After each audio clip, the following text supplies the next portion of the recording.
Get in, loser. We're going podcasting. Rock on. You can unlock the door first. Maybe.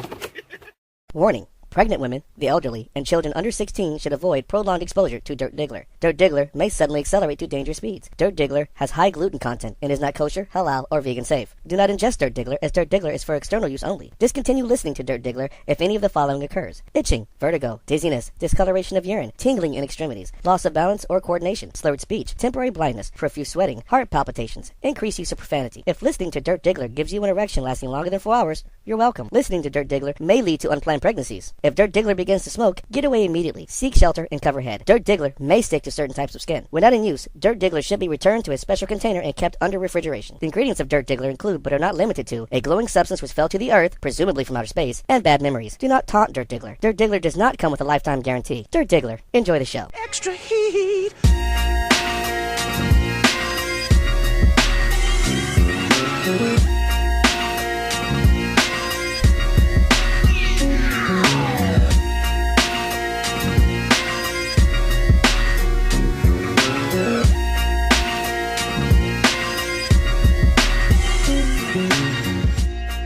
All right, I'm Dirt Diggler, the dirtiest Diggler that's ever Diggler for Dirt Cut Diggler. And with me in Kentucky, I have... Kenny the Dork. I'm out here in the middle of nowhere in Stars and Bars country taking care of Mama Dork and getting her ready to come home from the hospital. Nice. That's right. And from sunny Los Angeles, we have... It ain't that damn sunny. It's KC Chick with the LA branches. Nice. And this is Dirt Diggler's shitty sports show where we are classy yet irreverent. Today is an unscripted show. We're not actually going off a script of any kind, and we're actually going to put up some source video on YouTube. Like, well, we got the Skype, Google Hangouts call going on right now, so we're just going to upload that as it is. So I guess you can see three of our wonderful faces. But that's what our mom calls us. So I'm going to go with that. Yeah. Yeah. My mom. Yeah. Right? Brandon couldn't be with us. He's got to go out and be a significant other. So good luck to him. That's important. Yeah. It is. It really is. So I guess you know what? She still wants to come inside. Hold on 1 second, everyone. I'll let my damn dogs in. Yeah. Damn dog's probably cold. I'm hindered by doggos today, too. One can never be hindered by dogs. Yeah. Come here, Herc. Dogs are awesome. All right. Hercules. Well, all right, being is that today is unscripted, we don't really have much of a schedule.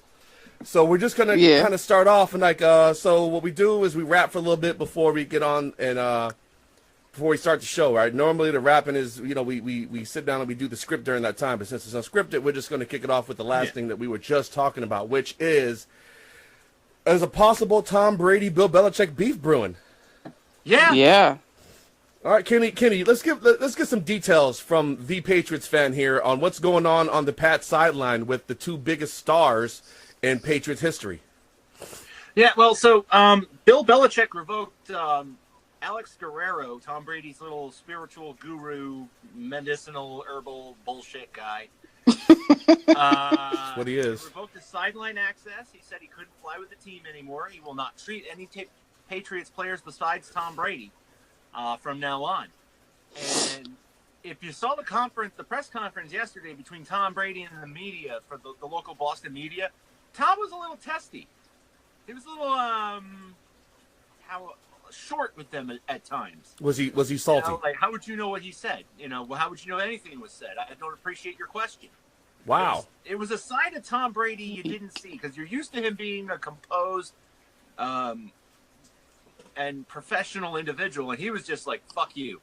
No, we've seen that side. We've seen that side of Tom Brady before, but we normally only see it on the field, though. Yeah, on the field when he's bitching at the refs because some guy ran past him and maybe reached at his jersey or something. That's like back in the highlight of Brady and Manning protection days, where you couldn't where a headshot was anything from the top of their helmet to their kneecaps, and anything below that was a knee shot.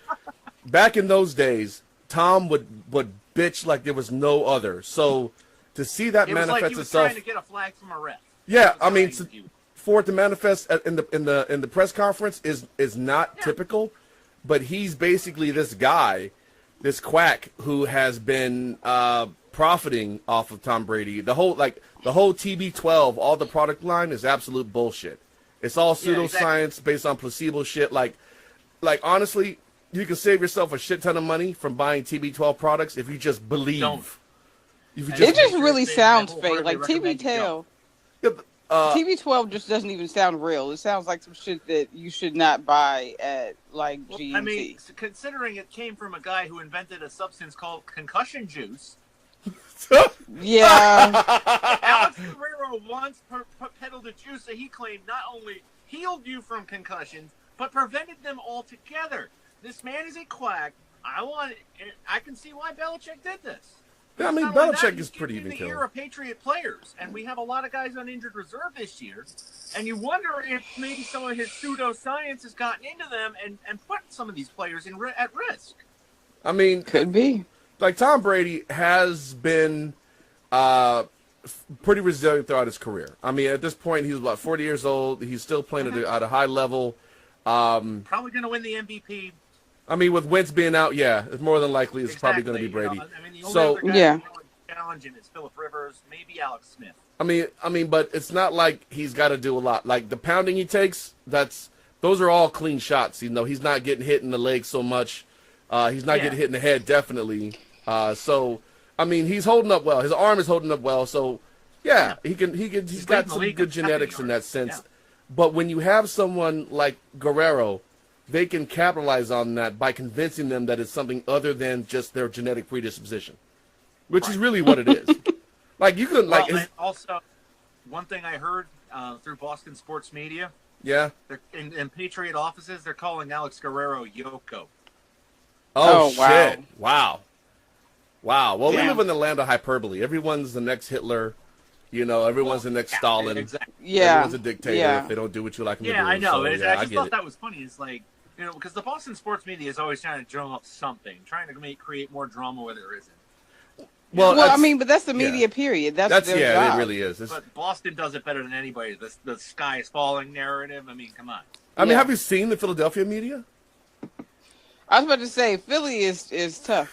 Philly's tough. A tough town. Yeah, I know. Like, Philly is tougher than LA, and we make drama for a living. Yeah, man. Like, shit. The word, you know, who was it?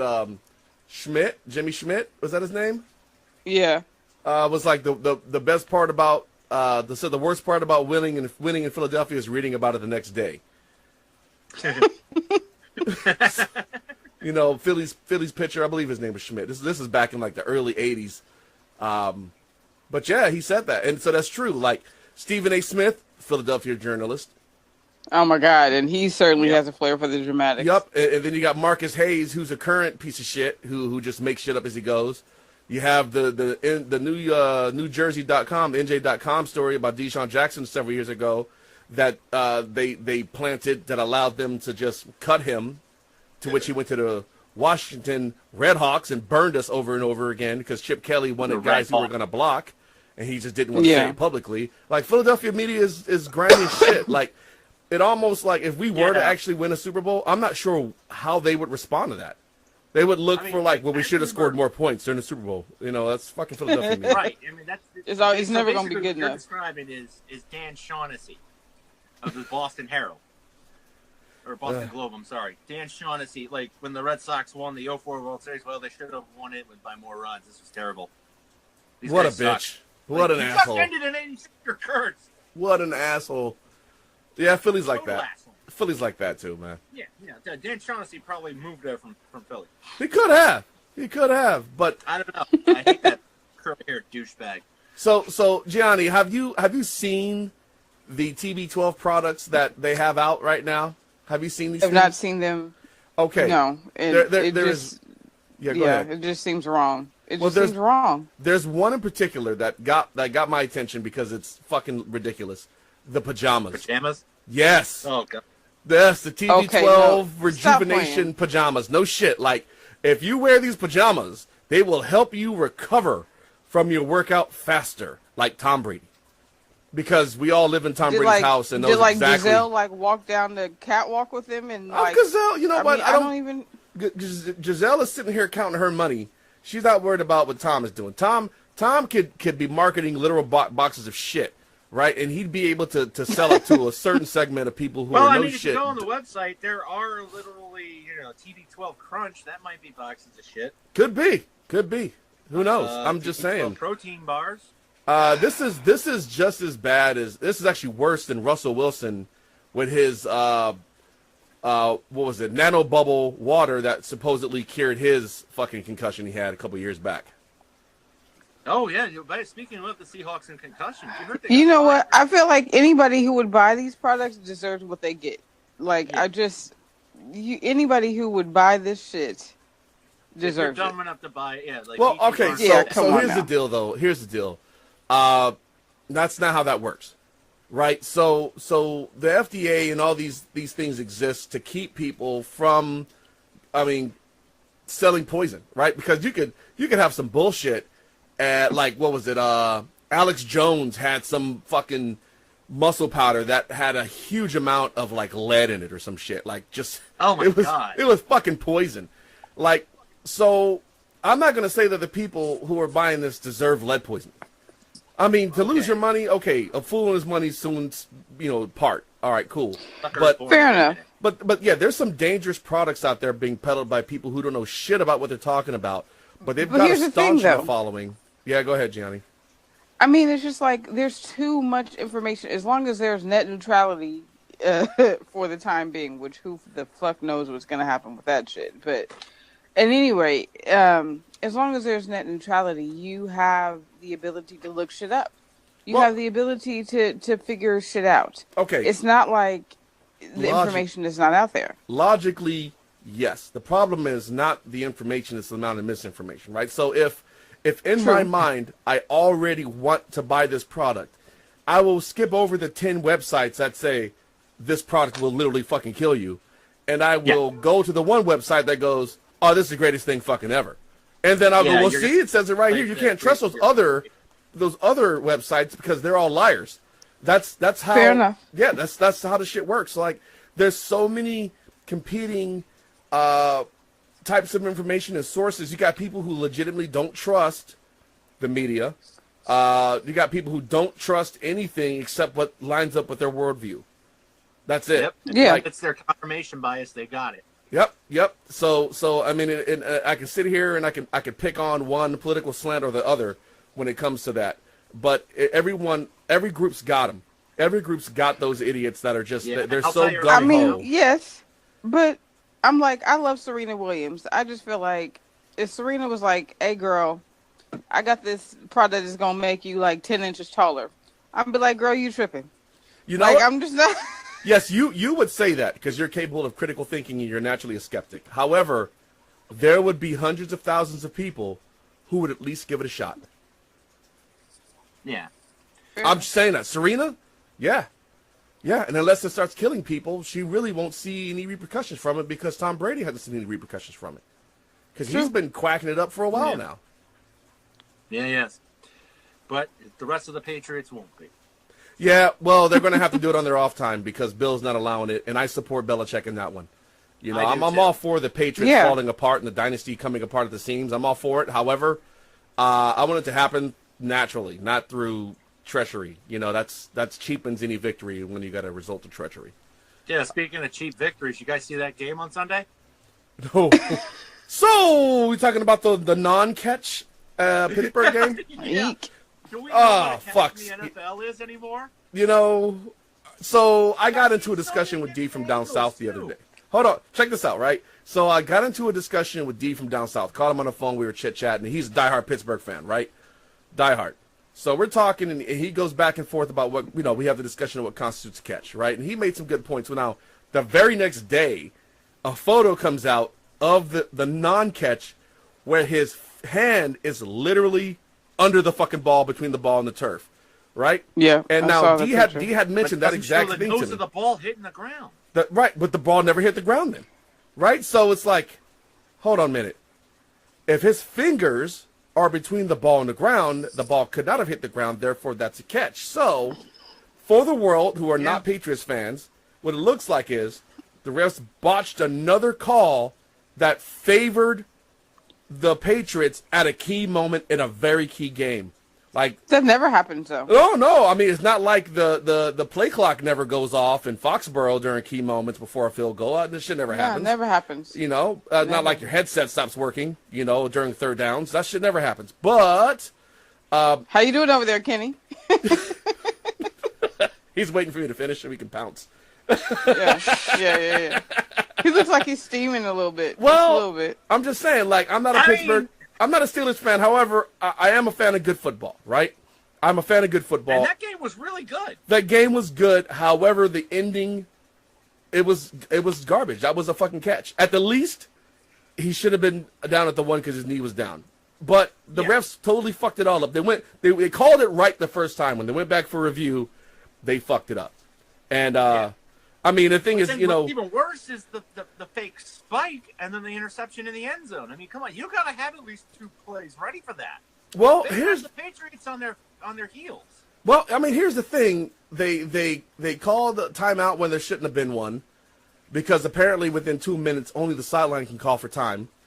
Ben threw Haley under the bus when it came to that spike, because everyone assumed spike except for Ben.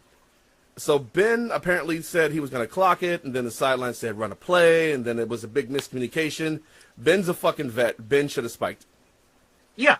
Ben should have spiked it, and Ben shouldn't have thrown his coordinator under the fucking bus while he was at the podium. But we'll see. You know, Ben is not the best of people. Well, and not only that, but when everybody realized it wasn't a spike, more than just Eli Rogers should have ran a route. Well, they didn't know what the fuck to do. They didn't know what to do. The guy who ran a route, so that's But they didn't know what to do. in there. Kenny, you understand route concepts, right? Like, if you've got 4 receivers all going out and they're all going to the same place, it defeats the whole purpose of them going out because all the defenders are right there. Like, if they don't know what routes to run, what do you expect them to do? Ben had to go to Eli Rogers. If he threw it to anybody else, they get tackled inbounds. The game's over. He could have just thrown the ball into the fucking dirt. He could have thrown it out the back of the end zone. He could have done a variety of things, none of which he did, which is why they fucking lost. I'm just saying, look. Why they're getting their January excuses ready for their loss in Foxborough. It came down to a key moment. The refs fucked them. The refs did indeed fuck them, and in response, they shit themselves. I mean, that was a bad call. That was not an accurate call. I'll give you that. Yeah, they called it right the first time. They should have overturned it. I mean, that game should have ended with Pittsburgh winning, but it didn't. You know, and you can't go back and change it. I was it's happy just, with it, but I know a true victory when I see one. Yeah, that wasn't. Yeah, you don't want to win like that. But like I said, I don't think anybody in the Patriots locker room is sitting there like, man, we should have lost that game. Not get burned for 70 yards too. Well, you know, Juju Schuster-Smith is not a bad player. He's pretty talented. Yeah, that should have been 10 to 15-yard game tops. That was poor tackling and poor coverage by the Patriots on that play. You're lucky he ran out of gas. You're lucky he ran out of gas because he was scooting. He was just bobbing and weaving so much that he expended so much energy. He got tackled at 10 yards. It was into the game, and you know what? I remember in Okinawa I was playing flag football. I had my wife was there and the 2 oldest children because D3 didn't exist yet. It wasn't even a concept. And I was playing linebacker. And it was flag football, right? But flag football in Okinawa was interesting. We used to kind of kick the living shit out of each other. It was fun. Yeah, you did. Like, it was... I heard stories. Yeah, there's some stories, man. Most of my injuries from football have come playing flag. So, not tackle. That's hilarious. What's half speed? Like, what's your half speed? It's different from my half speed. Full speed, everybody knows full speed. It's that half speed, right. that range. So I'm dropped back into coverage. The quarterback doesn't see me, which is weird because I wasn't exactly a small guy. And he throws the ball right fucking to me. So I've got an interception, right? So I start returning this interception. And I'm ducking and dodging. I'm spinning. I'm juking. I'm doing what I got to do. Mind you, I'm like 240 pounds. I'm big. You were a big dude then too, yeah. Yeah, I'm a big dude, right? So I go through all this shit, and the whole time I'm like, please God, somebody take my flag. Please God, somebody take my flag. Take my flag. Take my flag. And no one takes my flag, right? I run through an entire scrum, like right through where everybody was at, and came out with both flags with nothing but open field. So I start running, and I'm fucking booking. I'm dying. I am sucking air, and I'm going, and I hear this guy running me down. And I'm like, fuck, this guy's gonna catch me, and I'm gonna die. And but I got in, I scored. Woo, right? I get to the sideline, and I'm fucking dry heaving now, right? Which is funny because I just made fun of our quarterback because he had a scramble where he ran for a while, and he was on the sideline dying after the fact, and I called him an old piece of shit. And then I come out the same game and do the same shit, and I'm like, oh god, oh god. So Juju, I feel you on that. I feel you. I do too. That's nuts. He was Yeah. Yeah. yeah, man. I still have not been watching football. I'm still kneeling with Cap, even though. Yeah. Well, yes, they have for now. But what I'm interested in is first of all, after the end of the season, I certainly had to decide whether or not I'm jumping back into football, depending on what happens with Mr. Kaepernick. But this whole Diddy, Kaepernick, Steph Curry ownership thing, it's quite interesting to me. I honestly, I've been thinking about that. So yeah, I definitely want it to happen, right? I want there to be a black ownership group in the NFL because it is a very exclusive club right now with like one exception, right? You have Martha Ford, who is the owner of the Lions, and then you have Shad Khan, who's the owner of the Jaguars. The rest of them are old white men. Yeah. Yep. So all right. So Puffy he's worth about $850 million right now. So that's substantial. However, the Panthers will cost in the billions here. What is it, 1 or 2 billion? 2.8, I think. 2.8. Yeah, the most expensive franchise is the Cowturds, and those guys are running at $4 billion. I think they're the most highest valued franchise on the planet. About 4 too. Yeah, they're super well, yeah, because of all the Super Bowl rings and stuff. Well, yeah, it's not that. Not just that. Jerry's monetized the fuck out of him and the entire league. Mm-hmm. Like he's a too. Yeah, he's a piece of shit, but Jerry knew how to make money, and I've never shit talked his businessman abilities. I shit talked him as a GM and as a person, but he's a hell of a businessman. True story. He's a hell of a businessman, so I'll give him that. Well, he made them America's team, so to be able to pull that off, you got to actually some hella marketing. They were dubbed America's team in like the 70s. Now here's really? the story. Because Pittsburgh didn't want the title. Right, because Pittsburgh declined it. Okay. Yep. Right, so they were actually America's like second team, because Pittsburgh was actually America's team. That's the NFL because this is at the height of Pittsburgh's prowess when they won when they won 4 Lombardis. The Cowboys got a couple during that time as well. So those are the two dominant teams in the league. They went to Pittsburgh to the Rooney family, said we want to dub you guys America's team. They're like, nah, we don't want to. We represent Pittsburgh. So they went to the Cowboys, like, do you want to be America's team? And the Cowboys were like, sure. Fuck yeah. But this is before Jerry. No, this is before Jerry owned him. Jerry didn't buy him until early 90s. Yeah, so this is way back then. So that's how that happened. So all you Cowboys fans out there, just remember, you were the second choice for America's team, not the first. And right now, most of America doesn't even fucking like you. Damn. But it's fucked up. But the Puffy thing, right? So I want to see there to be a black ownership group. However, Puffy doesn't have the capital to do it alone, so he's going to have to build a group. I'd like to see a Jay-Z brought in. I'd like to see Kaepernick brought in as a minority owner. Cap's not coming back on the field since he filed that suit. He's done. He's done. I mean, whether it's right, wrong, or what, he's never playing in the NFL again. Unless something extremely fucking terrible happens to a whole bunch of quarterbacks, we're not going to see him lace up.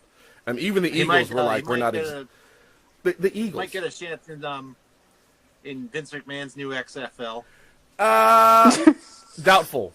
Some folks are saying the XFL is a response to the kneeling, to give those red hat Americans a league where they don't have to worry about players doing things like protesting for rights and shit.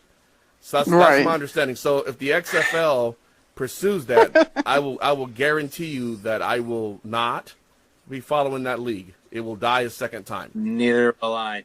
Because Goodell, if they try to run at the same time the NFL does, you can count them fuckers goodbye. It's over, and not to mention that the NFL is going to poach all their best talent. Yeah, well, not only that, but if Vince McMahon makes it more gimmick than football, he's got to decide which one he wants it to be. Well, yeah. We're going to see what they do. Yeah. We're going to see what they do. But I want to see a Jay-Z involved in this group, and I want to see a Michael Jordan or Magic Johnson type as their front man. as their front man, because unless you have a shit ton of money, you're not going to be able to get the votes you need to come in, even if you can't afford them. So, so either they bring in a dump truck full of money and they go, look what we got, and the NFL goes, okay, or they make the voters, a bunch of old white men, feel comfortable with letting them in as an ownership group, and that's going to be the biggest challenge. And I don't think Puffy can do that on his own. He definitely needs magic. He knows with him. He already knows he can't do that on his own. That's why he's already started making phone calls. He knows it. I mean, financially, he can't do it on his own. He's worth close to $1 billion, but as we said, I think the Panthers are somewhere around 2.8 or something crazy like that. Yeah. Something crazy. So then you get Steph Curry, who's in there. He's worth maybe about $300 million. We don't Cap clearly doesn't have that type of capital, but I'm sure he has access to it.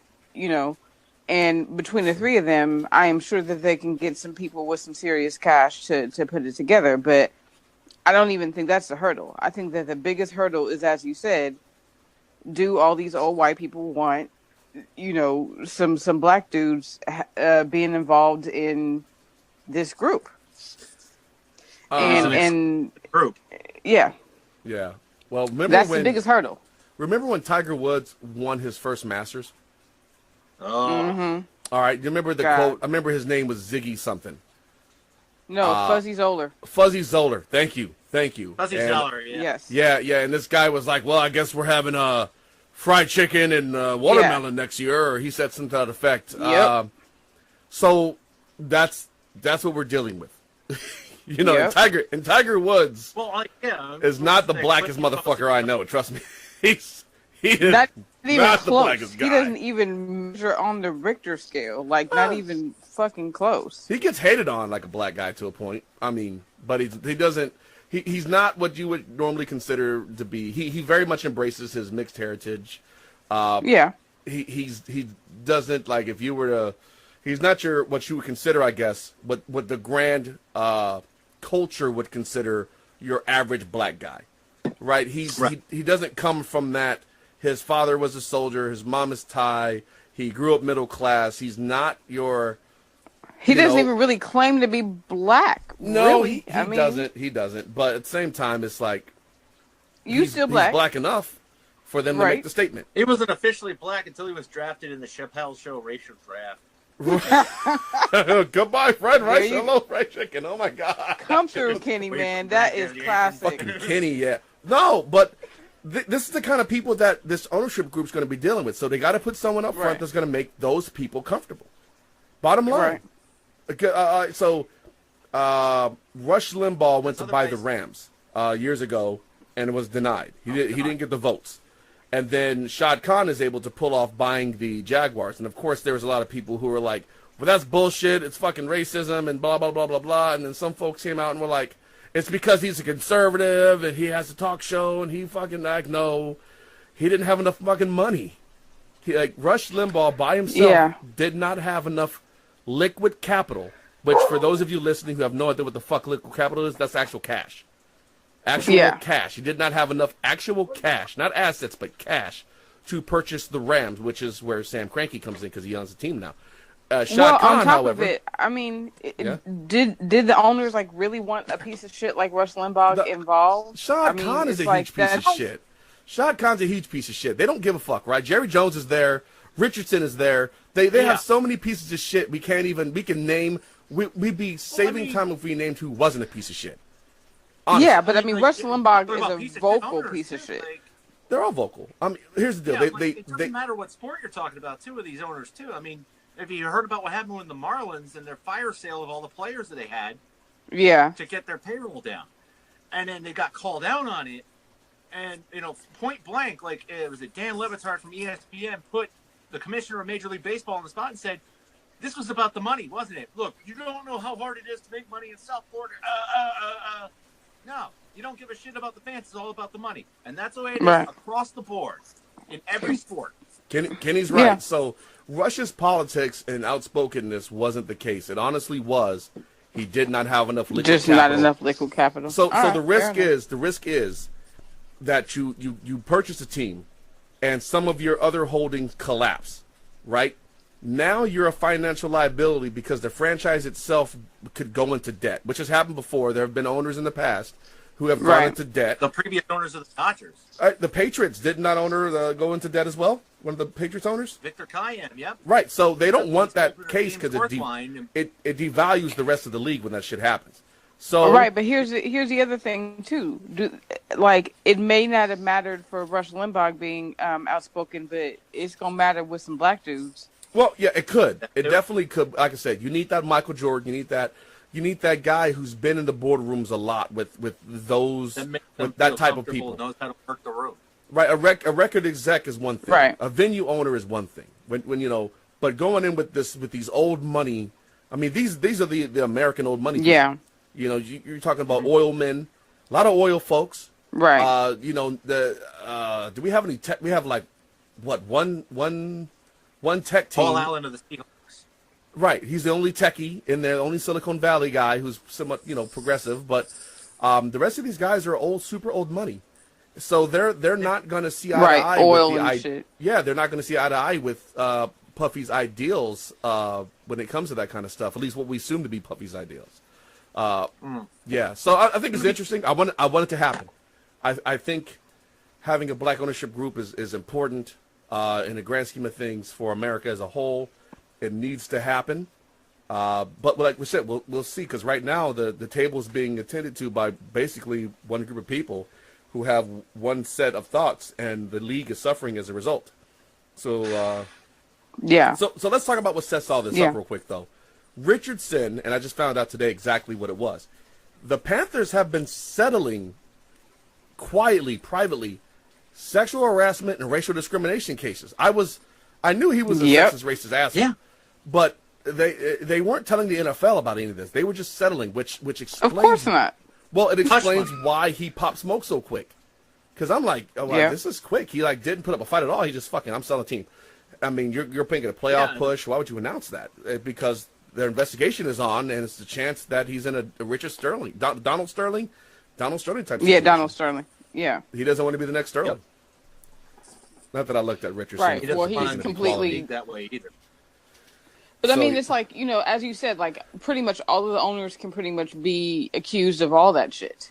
Well, a lot of them, yeah, definitely some more than others. You definitely have some that take a hands-off approach, like the Pagulas. Like, the only bad thing I can say about the Pagulas is that they don't give a shit about their team too much. Like Ryan, so that statement's proven right there. Yeah. So who's that?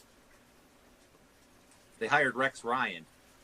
Right. He convinced them. Rex Ryan had won in New York. He had built some great things. So why not give him a try? I mean, it was worth a try. Rex but Ryan was a loudmouth who coached mediocre football. I don't disagree with that. You're absolutely correct on that statement. But he did win some games. Great, you don't hire Rex Ryan. He went to back-to-back AFC Championship games. The guy was able to craft a defense initially. He used Mangini's players to do that, and then when the team became his alone, we saw what happened. Yeah, well, Mangini didn't help himself with the whole Spygate thing. Yeah.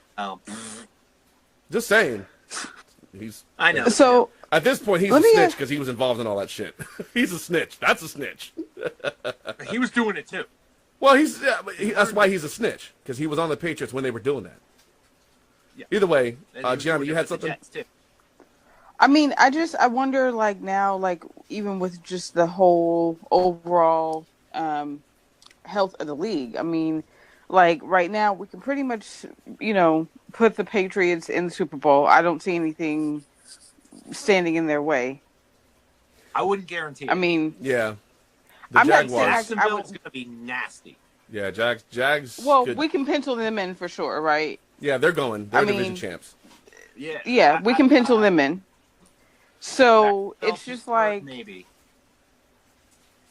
Pittsburgh also might give the Patriots. Pittsburgh is always a possible mine for them, but I mean, for the most part, you can pretty much pencil them in, and we know that they are going to draw the ratings. and that people are going to tune in for that. I don't So know. it's just like, See, people are tired of seeing Pittsburgh and the Patriots in the championship game. I mean, unless you're diehard fans of these teams. Yeah. It's kind of like I seeing guess the it sort of Yankees gets and to my. Dodgers Go all for it, the Gianni. time. Go for it, Gianni. Well, I mean that's why the why the Astros winning was a good thing. Even though I wanted to see the Dodgers win for Magic and all of them, but I think Houston winning was a good thing. Yeah. Probably, yeah. But like I just with the NFL, it's just like it's very interesting, as we've all talked about in the next 5 to 10 years, what's going to happen with this league, because you get the same teams that are continuing to get there to the playoffs and to the Super Bowl. And then, you have the whole issue with the protests. And then you also have the whole issue with the head injuries. And they're already saying that, I think it was some sort of crazy stat that I heard that like 60,000 less kids are playing like Pee Wee football. So it's just like the whole pipeline that's happening is changing. So it's just like, what happens in the next like 5 to 10 years with this league if they don't make some serious changes? Well, in 5 to 10 years, nothing really. However, 20 years from now, yes, Different huge. thing. So I believe I don't know if Kenny, if you were part of the show yet, but the show did approach just that. The fact that moms and dads don't want to sign their kids up to play because they understand that there's the quality of life after playing with the structure that's there is not good. Is negligible. No, it's not. So why am I going to send little Timmy here to play football when they can play soccer? They can play basketball, baseball, lacrosse, hockey, something else that won't get their brain scrambled as easily. You're right. The pipeline will dry up unless significant changes are made. However, look at it right now. You got kids in high school and in college right now. Right. So that's an 8-year window. You got 8 years of players that are probably going to be there, right? However, behind them, now you're going to start to see a drop-off. So after 10 years, you'll see either a significant drop-off in the talent that comes to the league, unless the league is able to change its the way it deals with head injuries. Seattle got fined $100,000 for failing to follow concussion protocol. I assume that the Texans will get their asses handed to them for letting Tom Savage go back in the game after having a fucking seizure. That was ridiculous. I mean, like, concussion protocol works if you follow it. You just got to follow it. They're not following it. Like, what? Yeah, like Russell Wilson, the clip that they showed of him, like where the tent's coming up, he's like, oh, no, and he just gets out of it. Yeah, this is the guy. Like, he totally sidestepped it. He totally fucking sidestepped it. So,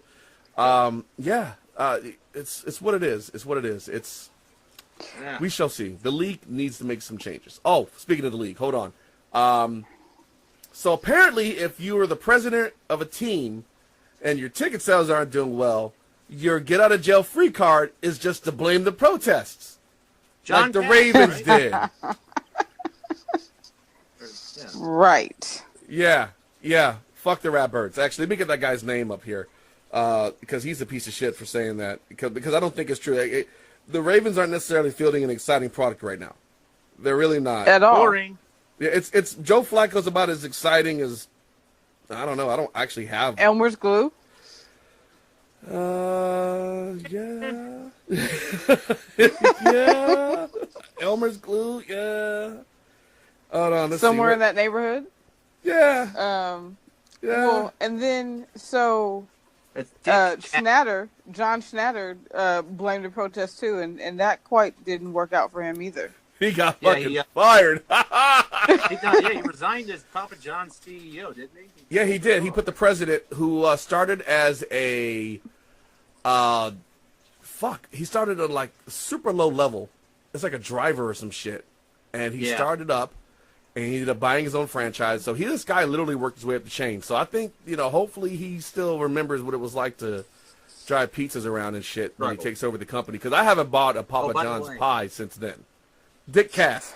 That's the name of the Ravens Richard president. Cass. Dick Cass. Dick Ass. Appropriate. It's appropriate. He blamed the protests for ticket sales for empty seats in M&T Bank Stadium. As he watched his offense, seriously, yawn. It's I watched his offense, and I needed beer, and I couldn't have it. There has been some terrible football being played this As you year. take a sip. Terrible football being Well, played. no, when I saw the Ravens play live, I was on a school field trip, and I couldn't consume beer. Oh, right. Couldn't make the game I was entertaining a at all. Huh? chaperone. Well, I didn't was drink. saying you were making up for it just now by taking the sip. You were like having flashbacks.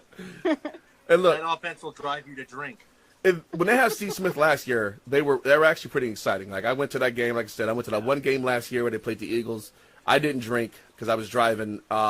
And let me tell you what, that was an exciting game between the rookie Carson Wentz and the and old man Steve Smith. You know, that was a very exciting game. It came down to a failed 2-point conversion. Really, the Eagles went for it. I'm like, fuck it, I'll take that loss. That was a great. They lost being aggressive, and I'm good with that.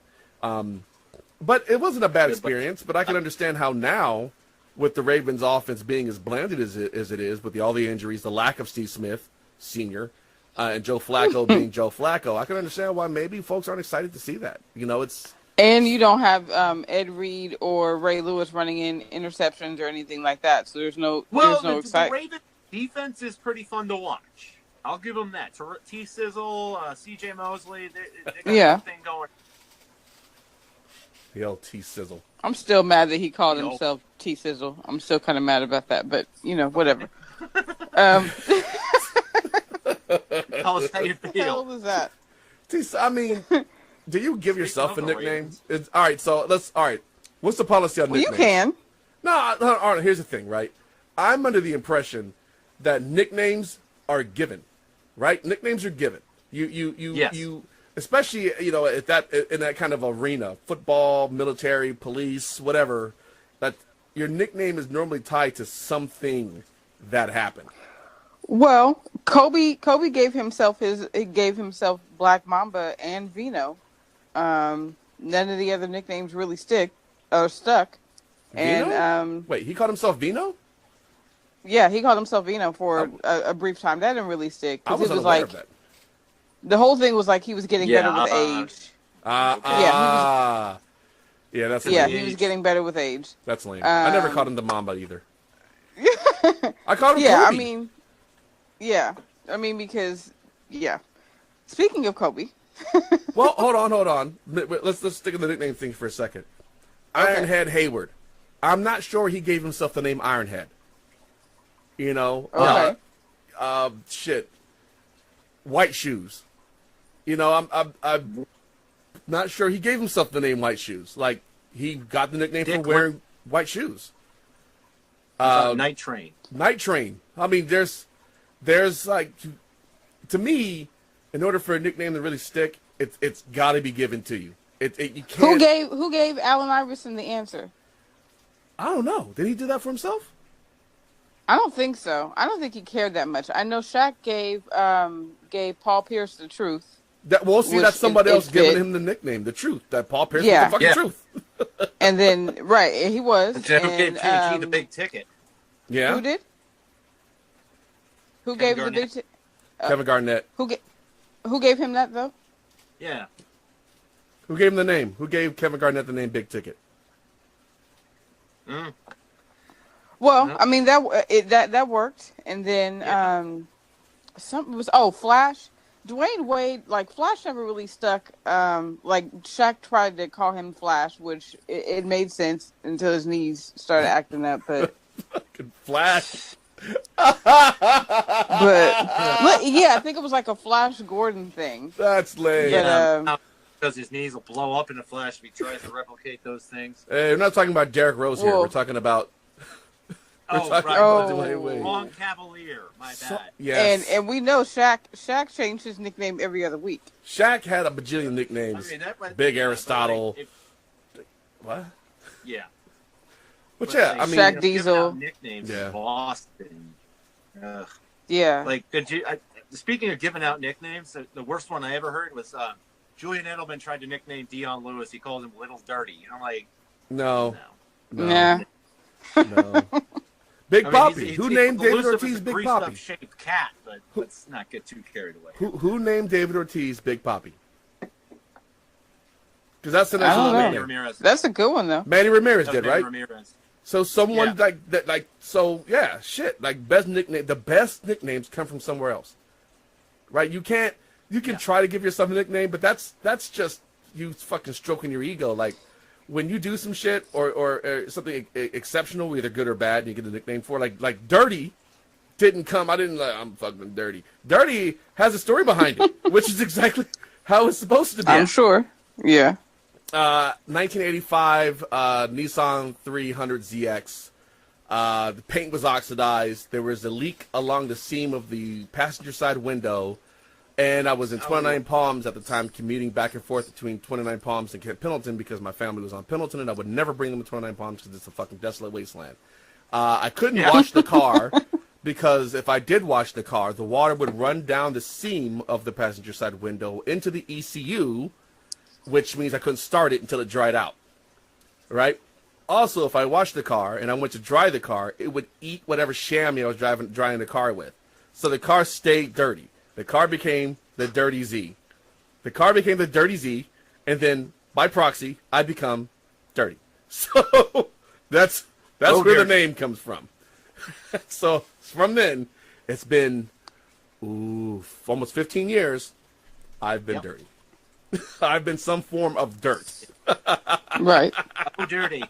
Oh, dirty, dirt diggler, dirt. I'm all those things. Yes. Yep. And Yeah. I had a million short nicknames. Yes. Smurfettes, Shorty Doo-Wop, Wow. Yeah. Lil Bit. Yeah. I mean, you name it, I've had it. Like, there's not a short nickname in existence that I have not had.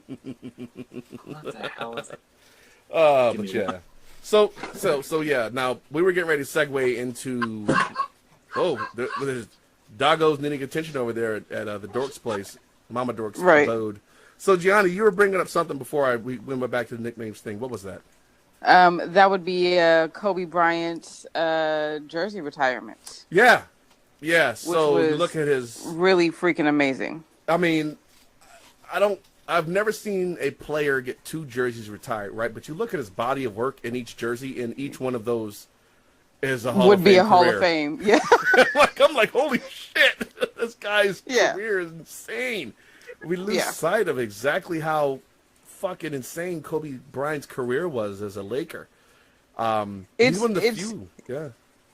It's really incredible, and if people can hate all they want and say what they want to say about him, and he certainly wasn't the most warm and fuzzy sort of dude because he was a monster Yeah. on the court. That said, when you look at all the people who were in the crowd to witness that event, I mean, Bill Russell is 80-something years old, but was not going to miss that. Kareem was there. Magic was there. I mean, every great Laker, that ever was there to witness this because that you're not going to see something like that again. Well, first of all, Bill Russell and Kareem are 2 of the classiest guys from one of the classiest Oh, my God. generations of players ever. Yeah. I mean, they're still amazing examples of what you should be as a man. They're still amazing examples Yes. of that. They're outstanding human Yeah. beings. Of course, Bill all the Russell Lakers- is. Yeah, Bill Russell still. Yeah. I tip my hat to that gentleman. And Kareem too. How can you not? Yeah. Kareem too. Yeah. Kareem was no punk. No punk. He was. He still speaks up. When Kareem speaks, he got my attention because he makes very, very good points in regards to social justice, things of the such. I believe he's. Well, and he's not going to waste his words. No, whatever he he says, he's going to say. He's going to make points. He's not going to just talk just to hear himself think. I do like Or Kareem. talk. Big fan of Kareem. Yeah. Big fan of Yeah. Kareem. Yeah. So yeah, but congratulations. I mean, to Laker fandom on watching Kobe's jerseys go up. We may Heck never. of a game after that too. Well, the Lakers They are good. damn near pulled it out. They're starting to turn it around. They're an exciting team to Who's watch. kid? We- Y'all knew you were going to have Right? a Rookie of the Year candidate in L.A., but I didn't think it was going to be I somebody didn't not think named Lonzo Ball. nobody called Kyle Kuzma. Nobody called no one that saw kid. that kid coming. No one saw that kid. Congratulations on having a successful draft. But there, I'm excited Laker about Nation. him. He's- I'm excited yeah. about him. Yeah. Speaking of exciting, did you see that Monday game where the Celtics stole victory from the jaws of defeat? They were down 5 with 30 seconds to go. Wow. Yeah, like I heard something on ESPN, like the previous 379 teams that were in that situation lost. As one does. 379 times. As one does. That's so funny. Yeah, well, I mean, and not only that, they got lucky that the Pacers got stupid and threw a cross-court pass. It's like Victor Oladipo was balling. Yeah. Looking like a god-level all-star. And they throw a cross-court pass. Terry Rozier steals it and dunks with a second and a half to go, and they complete an improbable comeback. I'm like, what? Hey, good teams find ways to win. That's the thing. Good teams find ways to win. Yeah, but the Celtics are, like the stretch that they're on, 8 games in 12 days is really taking its toll. They kind of regressed back to the mean. It is. It's gonna. I mean, it's. Yeah, it's a grind. Yeah. Yeah, it's a grind. And it's not even halfway through the season yet. So, there's going to be lulls and stuff like that. It's right before All-Star break. Yeah. They're going to have it. I was looking forward to having Brandon on the show today because our teams are playing tonight. Well, the Bulls have looked somehow like competent. They've been winning games as of late. So they went on a 7-game winning streak and managed to triple their win total. Yeah, right. That's hey, look, I want to see good games. I want to see good games, right? Yeah. Like I was having a chat with one of our listeners. Actually, a couple things about that chat. Actually, the young lady, she had some concerns with the levity that we had when discussing the sexual assault stuff, and she for one did not appreciate the fact that we involved stated the details of the assault. Now, I had the conversation with her. Okay, look, as a woman, she used to be a soldier. As a woman in the military and things like that, I know that you don't need to be reminded of any of these things because you've lived it. You know, it's not a matter of if a woman's been sexually assaulted or harassed. It's a matter of how many times and when, right? So I understand that. However, as men, we tend to look at it like it's not a big deal, right? Like, all we hear is XYZ, is under investigation for sexual harassment. We look at it like, oh, he probably just made a joke or some shit, right? We don't take it seriously because we don't have to, because for one, it doesn't affect us, but two, we don't know the details. So we just look at it like whatever, right? And some of us go so far as to say, well, she asked for it. And others go, well, she's just an opportunist looking to get paid. Right. All kinds of ways to discredit, right? So that actual whole segment was for the guys to understand that when these women are coming forward, this is the kind of shit that they're dealing with, right? This is the kind of shit that these women are having to go through. So while I totally agree that our attempts to keep the levity at a certain level during that segment was definitely could have been executed better as just a bunch of guys, but the laughter was kind of one of the ways we kept from having a fucking rage stroke. We really don't deal well with it, and we don't want to hear it. We don't want to see it. It's disgusting to us. And to keep the show from really taking a dive with the mood, we tried to bring a certain amount of levity. So for those listeners out there who may have been put off or offended by the levity, my sincerest apologies. We as guys will work on it going forward to where we can have the discussion with our peers with regards to all this madness, the sexual assault, sexual harassment, rape shit that's going on right now. Because I'm not going to get in my feelings and go, well, if you feel that way, I'm just not going to fucking talk about it no more, because what kind of fucking ally does that? Right. I'm here to help. We're here to help, and we mean it. So if there's a better way to articulate what we're trying to do, by all means, let us know. So, and obviously I wasn't, on that show, but I actually thought you guys did a great job. I think that just in the nature of the show, just sort of roasting these dudes and pointing out the shit that they did and do, and the shit that women go through that men don't have no fucking clue. Like, I used to work for a dude that was 6'8", 300 pounds. I'm 5'1", and he was abusive and he was a piece of shit. And so, if you're a woman, in these worlds, you're not only dealing with men who are used to dealing with other men, but you're also dealing with size differentials. So, if I have to defend myself against this piece of shit, which he was, then and he looks at me, and as you pointed out, Dirt, it's a power thing. It's I know I can take control of her when I want to, and all this. So it's the world, especially when you have, like, as you said, wardrobe assistants, women who deal with these men on a day-to-day basis, and you're rolling up against fucking Warren Sapp and Donovan McNabb, who are huge ass humans, and you have to do your job. So it's even the ones you have to see eye to eye with, like Marshall Faulk, who was not a very big man. Right, but he's still bigger than most of the women that are around him. And he's so stronger. It's and stronger, exactly. Yeah. So you have that, but I actually thought you guys did a great job, and I thought that the fact that it's discussed, and I was actually glad that I wasn't on this particular show, because women need men to talk about it when we're not around. We need you to check your boys on the jokes and on the things that you think are not even that big of a deal. Even the comment of saying, like, she asked for it. Like, we need, as you guys being our allies, we need you guys to continue these conversations when we're not around. It doesn't just need to happen in our presence. So yep. I'm glad you did it. If we can do a better job, absolutely. That's anytime that you're going to do any sort of show dealing with these sort of issues, constructive criticism and audience feedback is going to be part of it. And we, are going to do our best to continue this conversation, because the shit is not going away. Nope. No, it's not going away. It's a conversation that continues to need to be had. Well, and that's a shame. It starts young. I mean, so my oldest daughter played football for several years.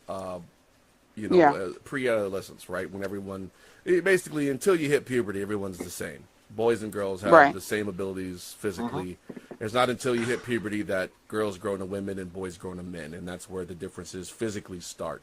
I had her out there because she was an absolute fucking monster, and I don't see why she, I'm not going to sit here and go, well, you're a girl, you can't play. I'm like, no. Which is awesome. Play, you're going to have to do everything everybody else does. I'm not putting you out there as a girl. I'm putting you out there as a football player. So if you want to, she wanted to play. I didn't force her. You want to play? Cool.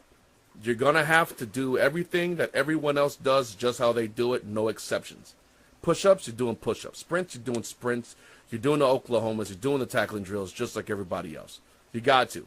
I mean, for a couple of reasons. One, you're going to, even though you're all little kids, there is a respect factor because you're like 8, 9 years old. You're 9, you're 9. Kids can understand, they understand respect, right? They understand what their peers are. So if you go out there and they start making exceptions for you, you're just a girl. And they're going to discredit you. You won't have a voice or nothing else like that. So you're going to do everything, right? So I remember this young man, Tito, was one of the players, and he was fucking huge. This kid was on the top end of the weight scale for their age group. And little D1 was at the bottom end. So this boy is almost twice her size. And they've got to do a tackling drill. She's got to tackle this guy. And now I've been, she's a finesse player. I was not. I was not. But the coach looks at me and like, you want to do this? And I'm like, run the fucking drill. Like, they're here to practice, right? Fucking run the drill. Yeah. Don't look at me like, is this okay? Motherfucker, run the fucking drill. And so he runs a drill. And she stuck this kid right across his midsection and stopped him dead in his tracks, but she couldn't bring him down because he's twice her size. But she did stop it for progress. And wrap up and do all the things she should have done. She stayed attached. And I'm like, that's all you got to do when you got a kid that big. You don't fucking be scared. You just give that kid all of the business. Now that's amazing. Now flip it around, right? We got her as the ball carrier, and they got to tackle her. I've never seen so many kids get stiff-armed into oblivion in my life. If they could not get a hand on her. She would juke them. She would stiff-arm them. She would run through them a couple times every once in a while. She was a hammer. Yeah. She was an absolute hammer. Yeah. And of course, the moms are all very supportive for the most part. There was a few that were salty because their sons weren't getting to shine. They felt they were due because of this girl who was outclassing them. And so I put her out there more for the boys on the team than for her, so to speak, kind of, sort of. Like, it sounds weird, Right. but check my logic here. Did she have a nickname back then? She did. I have to ask her exactly what it was. She earned it, though. Was She it definitely. it was like a shark. It was Tiburona or something like La that. Tiburona. Yeah, the shark. Yeah. Yeah, the shark. Yeah. But I put her out there because I wanted these boys to start understanding at a young age that, just because of your gender doesn't actually give you any superiority. Nope. You know, you think It you doesn't, have yeah. dominion over this person because they're a female, but you got to remember this girl that handed you your ass day in and day out for 3 consecutive years whoops your fucking ass. Yeah. So I kind of did it, and I also wanted her to understand, you're nobody's punk. You know, the world is going to be hard. You just gotta fight and push and struggle. You know, everything's not going to be easy for you, and so here you go. Play some football, be strong, be brave. So she went out there and she did very well. So that kind of stuff to me is very important. I think that's key in developing the boys to understand how it is that they're supposed to view and deal with their female counterparts. You know, if they're always segregated and you're always told secondhand information about girls this or boys that, you come into when you finally do meet up, because you're going to meet up, you don't have realistic expectations for one another. Right. In any realm within the conversation, you just have these assumptions, and they're going to do no one any help. And there's going to be, of course, the communication struggle because we do inherently think differently. It's just a mess. But I believe it starts right there. Like those little kids out there playing Pee Wee football, the little kids out there playing soccer, the little kids out there playing basketball. Starts right there. It starts right there. You know? Yeah, I played tennis with a whole bunch of boys, and that's kind of how I ended up choosing tennis, because I was like, hey, I could beat the boys. Yeah. And it was incredibly empowering for me. It is. You know, so I think it's a beautiful thing that you allowed her to play football, because it's like, women, we're not these like little dainty little girls that like stay in the kitchen and cook. It's like, we do some other shit, and that shit is taught, at a very early age. It is. Because as you said, whatever force, whatever workforce or career D1 and all the other Ds go into, they are most likely going to be either the only women or one of the only women. So they're going to have to learn how to deal, and navigate those fields. You're right. And let everybody know that they're going to have to fight for their damn pay. They're going to have to fight for their promotions and, to run their businesses or whatever else they do. So for them to be learning now, like, yo, I ain't no punk. Yep. That's dope. Yeah. I mean, That's Kenny, dope. do you have any thoughts on that before we move to the next topic? Well, I think I pretty much said most of what I needed to say last week during that whole thing. Yeah. Like, honestly, we just need to work towards treating the ladies with the same amount of respect we treat the men in the workforce. We need to, there needs to be unilateral, standards of respect and modicums of decency within society, the workplace culture, and in sports too. I mean, it's way past due for that to happen. Yeah. Well, conversations, as we said, they have to continue. And they definitely do. Unfortunately, it's 2017. We still need to have these conversations. Well, because obviously there are people out there that aren't getting it. Yeah, there's always going to be those who don't get it. Like I said, the predators are across the genders, across the different sexual orientations. There's no, yes, it's typically a guy. However, anyone in a position of power can be abusive, period. Absolutely. Women can absolutely be abusive pieces of shit, too. Absolutely. Right now in this country, in this world, the men hold the power, which is why men are typically the abusers. So if you were to change it, you'd see it the other way around. Right. However, I just wanted to get that out the way. It was kind of painful to be told that we didn't do a good job on something that we felt passionate about because of the levity and things like that. So I wanted to address it. And I understand that, I'm speaking on behalf of someone else. I'm speaking on behalf of a group of people that are dealing with something I will never fully comprehend. And I'm just doing my best to make sure that, my counterparts get it so this shit can stop. And, I may not be the best at it, but I'm working at it. We're working at it. Yeah. And that's all you can do. And that's all you can do. Like if Kenny was to go speak on behalf of black folks as an ally, right? And he was ham-fisted about it and didn't do a good job. And we were like, Kenny, you fucked it up, yada, yada, yada, yada. Kenny can do a couple different things. He could, all right, accept the criticism, learn from it, and learn a better way to get his message across because he wasn't doing it for any terrible reasons. Or B, which a lot of people do, he'll say, fuck you, I'm trying to help you out, and walk the fuck away. Which would mean he wasn't an ally to begin with. Not that you would actually do that, Kenny. I'm not really worried about that. No. Just using Kenny as an example. I understand the example you were trying to make. Yeah, and it happens. Though I thought about that, and I was, so what if this was someone advocating for me, and they did a couple things that I thought they could do better, and I voiced it to them, and they walked the fuck away. How would, like, that's some punk shit. So we're just gonna try to do better. But I mean. And then there's different opinions. I mean, because like I said, that's totally not what I got from the show at all. Mm. That's not what I got. I'm a woman. I have had my experiences with abusive pieces of shit. So, I obviously take that shit very, very personally. But I think that, in the nature of the show and what we try to do, I thought that you guys did a great job. So, I'm curious to know what the other ladies in your family think about the show, that particular episode. What your mom and what your big sister and all them folks think about it. I really like some feedback from them. Hey, my mom likes the show. Yeah, you heard Mama Dork dug it. Yes. Yeah. Well, I mean, she had plenty of time to catch up on our back issues. So. Well, it's something for her to do. So happy that she had, I'm sure she's fucking stoked your son is doing this kind of shit because, not everyone can get on the mic. She's happy as long as I'm doing what I love. Hey, man. Yeah. That's a great supportive mom right there. Yeah. Well, she's known that ever since I was a little boy, I've been big into sports, and she used to catch me when I was about 9, 10, as early teens, calling games and talking about issues, like in regards, with my friends too, having conversations about issues in sports, just how are the Red Sox going to get to the World Series, whatever. But she's known from a very young age I was a huge sports fanatic, and she's always supportive. And she also likes the fact that we have like a social commentary going on, and we kind of keep it real. We don't shy away from the heavy topics.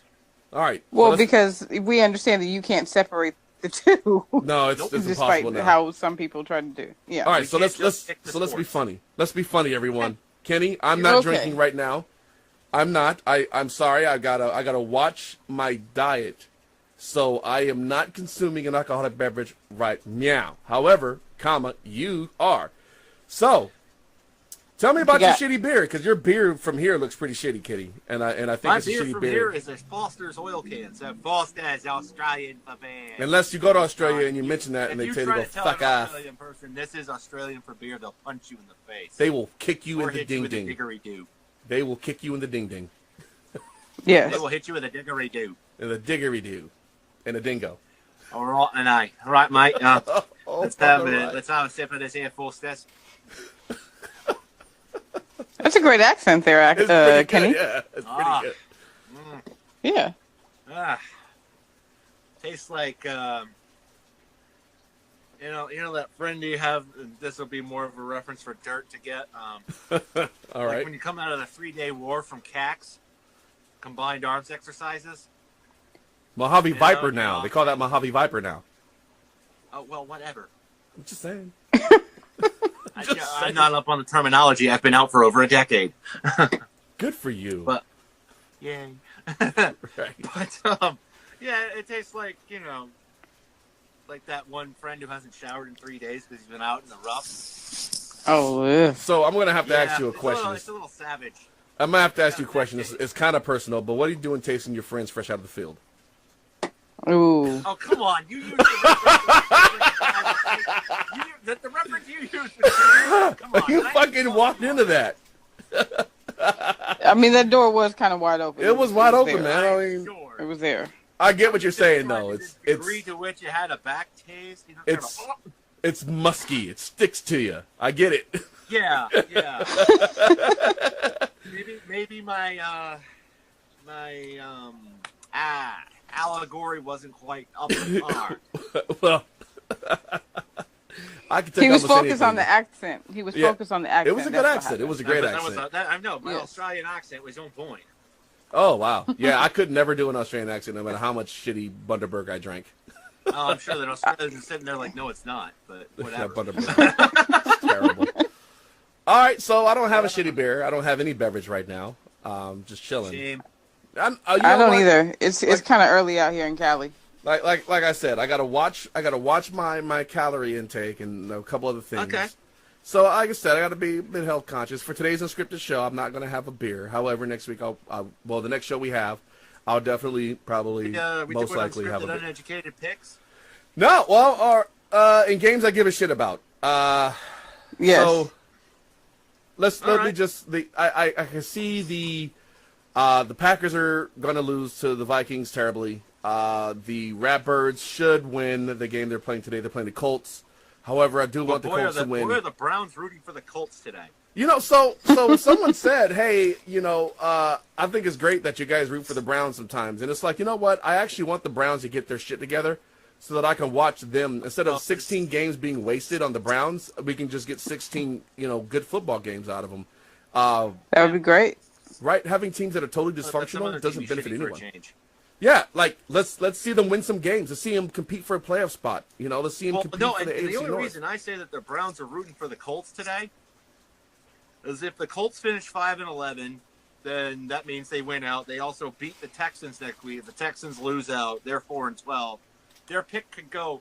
They own the Texans' pick for next year in the first round, which is currently sitting at number 4 and can go as high as number 2. If the Giants win out, the Colts win out, and the Texans lose out. That's a lot to happen. So The Browns could have the top 2 picks. Right now, it looks like they're going to have 2 top 5 picks, though. well, I mean, Yeah. let's see what they do with them. Like, I want to see the Browns I would become really relevant. like to see them turn it around with them. I want to see them become relevant. But when it comes to the game this I weekend, I don't know. I think I want the Ratbirds are probably going to win because the Colts are terrible. And I also believe that my Eagles play the Raiders The Raiders on Monday night. on Monday night, on Christmas Day in Philly. So it's going to be cold as fuck. And the Philly plays an open stadium, so good luck, West Coasties, playing in that fucking snow because it's supposed to snow. It's supposed to be a lot of ice and they're snow. gonna get Oh, So Lord. destroyed. it could be an ugly game. Look, I told folks when Wentz went down that Nick Foles was the business, and folks were like, "But when he was with the Rams," and it's like Jeff Fisher's a shitty coach when it comes to quarterbacks. This much is known. Please. Yeah, and you're all about Yes. dynamite. Well, you know what? He wasn't bad. Like I gotta tell you right now, like, folks give Michael Vick shit from when he was in Philadelphia toward the end. They don't understand he's playing behind a paper mache offensive line. Like folks he's taking too many hits. The guy, the fastest man in the NFL, is still in his 3-step drop and he's getting nailed. How the fuck are you supposed to avoid that hit? Like the fans in Philadelphia were unreasonable with their expectations of Michael Vick and the lack of protection. Yeah. This is when Andy Reid, the wheels started to fall off with Andy Reid and his coaching staff. The Right. offensive line just got old. It happens, and Michael Vick paid the price, and I think he didn't get a fair shake for it. He was a good quarterback for us for a couple of years. And the same thing with Nick Foles. Nick Foles had a fantastic season, that first season he started, and he came out the next year. He got busted up. He got busted up, and Chip Kelly came through with a fucking wrecking ball, sent everyone away, and so he sends them to the Rams. We get Sam Bradford, which we flipped for a first-round pick, which ultimately yielded Carson Wentz, which is a win. But, yes. But I think, folks forget about how prolific he was when he was in Philadelphia. How he makes Yeah, he had a the throws. 27-2 touchdown to interception ratio in 2013. Yeah, he did. Yeah. Now, what folks forgot about, while he's not Carson Wentz when it comes to just making magic, he is elusive. Like, if you're coming for him, he'll make that little shimmy to make you miss. And he's a big guy. He's a starter in this league. He can get to. He's a solid shit starter. done. He's a solid starter. So I'm thinking we're in a good position. We have already got a first round bye. If we win today, we get home field advantage. Or if Minnesota loses to Green Bay, which is also a possibility, not a high possibility, but it's a possibility, then we get home field advantage regardless. So I'm just hoping Dallas misses the playoffs, honestly. Well, fuck and Cowboys. if Atlanta wins and the Seattle-Dallas game ends in a tie, you get your wish. I'm hoping so. So that's really all the games I give a shit about right Why now. not? No, I just. All right, so Kenny, what about your games? Well, okay, the games that I'm keeping the most eye on are the Browns at 0-14. Can they beat the Bears and get in the win column? And doesn't serve their purposes because also the Bears are 4-10, and getting Right. them their 5th win allows the Texans pick to move up further on strength of victory, tiebreakers, and all that stuff. But do you want to be the But team that loses to the Browns? If the Right. Bears lose to the Browns, we are going to clown Brandon so hard next Oh, week. yes. Oh my God. Oh, yes. That's gonna be funny. Bills Pats though, the whole hood want Rob Gronkowski for that shit that happened 3 weeks ago in Buffalo. Yeah. So I'm a little worried about Gronk's safety because they put a hit out on him. Bills Mafia is crazy. Ooh. You see the guy Damn. who tried to jump through the flaming table only to bounce off the table do and set that himself every on week. fire? Oh Lord have mercy. Oh, no, there was a Chiefs fan who tried to do some shit that was Bills Mafia-esque. Yeah. Well, I mean, yeah, that didn't work, doesn't and then surprise he was on me. fire for about a minute or two. Dude, he laid on the ground Yeah. perfectly still, on fire. Then he realized he was on fire, and he all of a sudden had all kinds of energy. I was like, well, Yeah. Yeah. That's He yeah. whacked his head pretty hard too. yeah. He I he think- probably had a concussion, and he was on fire. But Lord yeah, have Pats mercy. in Foxborough favored by 12. I see this being a lot closer than that. I think the Bills are going to give them a good game because they're playing for their playoff lives. But I think we all root for the Patriots here, and hear me out on this one. Because if the Chargers win, then there's that scenario whereby the Bills and Chargers end up tied for the last playoff spot next week. Oh wow. Wow. We all want that stupid Tyrod decision to come back and bite them really hard. I really Yeah. do. I really do. I want, Yeah. I And want it the can Bills. happen. It can Yeah. happen. Because Sean McDermott was a fucking idiot for that one. Yeah, he was. I mean, not quite as big of an idiot as McAdoo, but pretty damn close. Yeah, you have to really work hard to outdo Ben there. So, all right, Gianni. I know you're not watching. Keeps on giving. Who are the Chiefs Yes, playing this but- week, Kenny? The Chiefs got the Dolphins and they got the Broncos to finish out the rest. How you So- feel about the dude, Dolphins? God, You think give your them team the will pull it AFC out West. against the Dolphins? Yeah, I think that they will be able to win the next 2 games. They'll eke into the playoffs as usual, and they will lose in the first round as usual. It's just kind of what it is. Like, Well- I don't know. Well, I don't right know now, what the Chiefs need to do. if the Chiefs win tomorrow, they win the West. Huh? If the Chiefs win tomorrow, Yeah. they win the division. And their likely first round opponent is going to be the Ravens. So yeah, she's right. They're going to probably be out in the first round. Total But possibility. then again, Total they possibility. might win. I mean, it's kind of like because that Raven offense is just plain terrible. Nice. Yeah. You know what? I think we'll Yeah, do the I mean- shitty beer of the week mid-show. Oh, sorry. Go ahead. Go ahead, Okay. Jenny. Yeah, well, I don't know what it is with the Chiefs to get them over the hump. Like, they put together like a decent team in the last couple of seasons, but I don't know. I mean, Alex Smith seems to have gotten things right again. He's back to being the most accurate deep passer in the league. Kareem Hunt, teams Yeah. figured him out, but he's running well again. He's not putting up outer-worldly numbers. But Chiefs' it's defense serviceable. is still a Yeah. bit suspect. It's their defense. But like the one defense thing is you what's better really costing them. remember here is Jay Cutler has checked out for the season. He's looking for his Newports. Yeah, well, I mean, did he ever really completely come off the couch? I feel like he still had one butt cheek Yeah, he on had the that couch. Monday night game against New England Yeah. where he looked like he was into it. But that's that one game. That's the one game to where Miami shows Broken up. clock is right twice a But day. then again, you're Yeah. also if you're Adam Gase and you want to win this game because Miami is clinging to threads here for their playoff hopes, I'd Right. bench Cutler and start Matt Moore. I'm sorry. I mean, I just I'm not going to trust my season to a guy who doesn't give a shit. Right. But they already did At least that. They have signed somebody him who off the cares. couch. No, this Right. is true. All This right. is true. So let's do the beer of the week mid show next time because I think that's a good Yes. break. No, I think it is, and I think we need to wrap it up, guys and gal.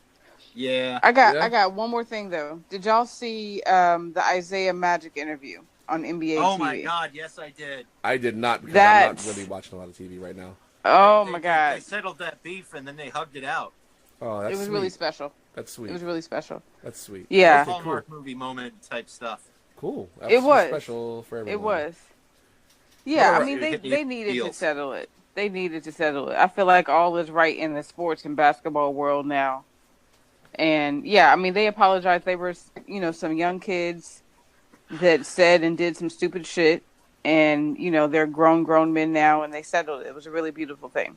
So I just wanted to bring that up. It's a beautiful thing Yeah. to see. And Good that to see leads into my shitty reconciliation. holiday take. Now that we've had that settling of a beef, Mm-hmm. Kurt Rambis and Kevin McHale will get together and settle their beef from the 1984 final.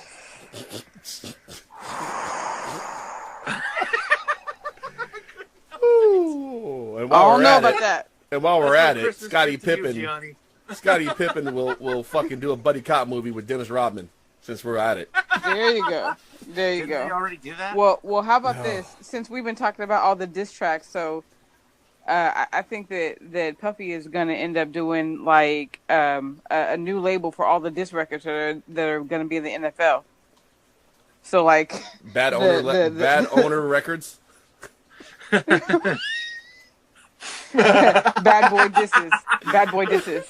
Take that. Exactly. Take that stadium. Take those stadium funds. Right. Exactly.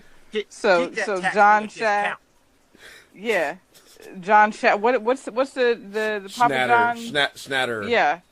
So his diss track against the NFL, like Puffy's doing all of them. He's like, I got to get my money up so I can buy the damn Panthers. No. Fuck it, I'd buy that Christmas album. Do the John diss. Instead of ether, just do pizza. Nice. But hey, Nice. guys, I really got to wrap it up, man. All right. All right. All right, so hey, look, that's the show. Unscripted, just the three of us today. Brandon was out. And of course, if you have any questions, hit us up at dirtdiggler2023@gmail.com or KNP278@gmail.com. well, all right, and that's it. So Yes. it's been real, it's been fun, it's been real fun. It's been real fun. It's always been. It's real been fun. real fun. It's been real fun. Dirt Diggler The Dork. And Gianni.